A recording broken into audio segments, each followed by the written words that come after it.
اعوذ باللہ من الشیطان الرجیم، بسم اللہ الرحمن الرحیم۔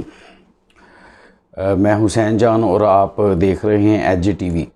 آج ہم آپ کو، کیونکہ ہم نے ایک نیا سلسلہ شروع کیا ہوا ہے شیخ سعدی کی حکایات پر مبنی ہے، حکایات سعدی، گلستان سعدی اس کتاب کا نام ہے، اور ساتھ ساتھ ہم انشاءاللہ مختلف موضوعات پہ بھی تھوڑی تھوڑی جو ہے روشنی ڈالتے چلے جائیں گے۔ تو آج کی حکایت نمبر 2، پہلی حکایت کل ہم نے آپ کو سنا دی تھی، آج دوسری حکایت سناتے ہیں جس کا عنوان ہے دنیا مقام عبرت ہے۔ کہتے ہیں کہ خراسان کے بادشاہوں میں سے ایک بادشاہ نے سلطان محمود کو خواب میں دیکھا کہ وہ قبر میں دفن ہے۔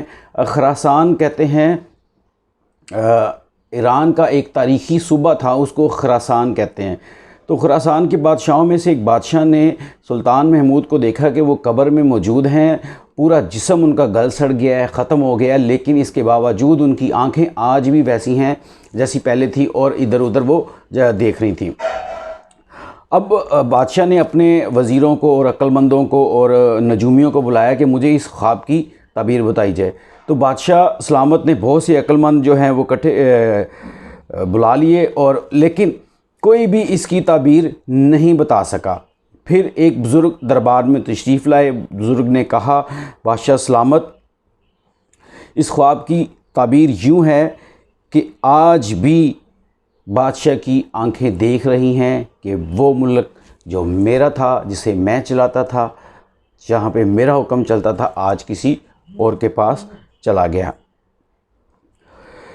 اب اس میں کہتے ہیں کہ زمین کے نیچے بہت سے نامور لوگوں کو دفن کر دیا گیا، ان کا نام و نشان بھی زمین میں نہیں رہا، زمین میں ان کی ہڈیاں تک گل گئیں۔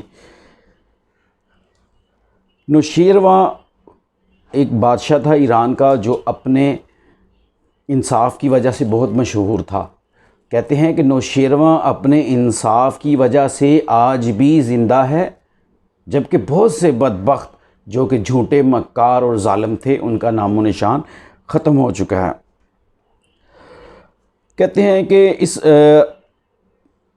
اگرچہ اس کو فوت ہوئے بہت زمانہ گزر گیا ہے، نوشیروان کے بارے میں بتا رہے ہیں کہ اس کو گزرے ہوئے بہت زمانہ گزر گیا ہے، تو لہٰذا شاعر کہتا ہے، اے بندے اپنی زندگی کو غنیمت جان، کوئی نیکی کر جا، اپنی زندگی کو غنیمت جان اور کوئی نیکی کر جا، اس سے پہلے کہ اعلان ہو جائے حضرت فلاں کا قضاء الہی سے انتقال ہو گیا۔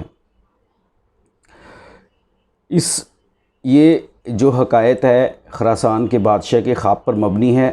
اس میں یہ بتایا گیا ہے کہ انسان دنیا کو عبرت کی نشان کے طور پر لے، آج زندہ ہے، کل مر جائے گا، اچھے اعمال کرے گا، سچ بولے گا، نیک کام کرے گا، لوگوں کی خدمت کرے گا، لوگوں کے کام آئے گا، لوگوں کے لیے آسانیاں پیدا کرے گا، تو اگرچہ اس کو دفعہ مرے ہوئے کئی کروڑ سال ہو جائیں، لیکن اس کا نام زندہ رہے گا۔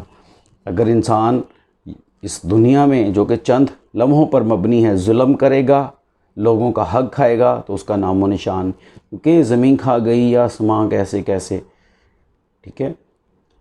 اب زندگی میں آپ لوگ خود فیصلہ کر لیں، چھوٹی سی محدود سی زندگی میں ہم نے کیا کرنا ہے، اچھا بن کے نام کمانا ہے یا برا بن کے بدنام ہونا ہے۔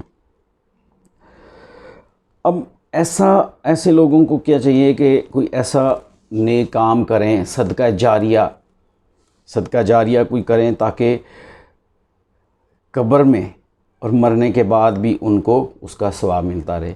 اللہ تعالیٰ نے انسان کی زندگی بہت محدود رکھی ہے، اس محدود زندگی میں زیادہ سے زیادہ نیکیاں کرنے کی کوشش کریں۔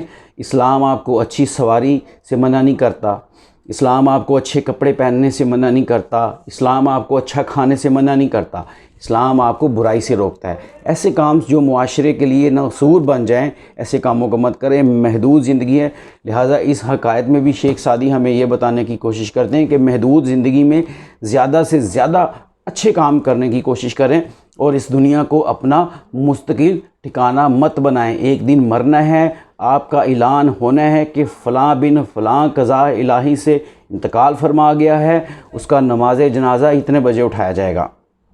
اس سے پہلے کہ آپ کا اعلان ہو، آپ نیک عمل کرنے شروع کر دیں۔ اللہ تعالی ہم سب کو نیک عمل کرنے کی توفیق عطا فرمائے، آمین۔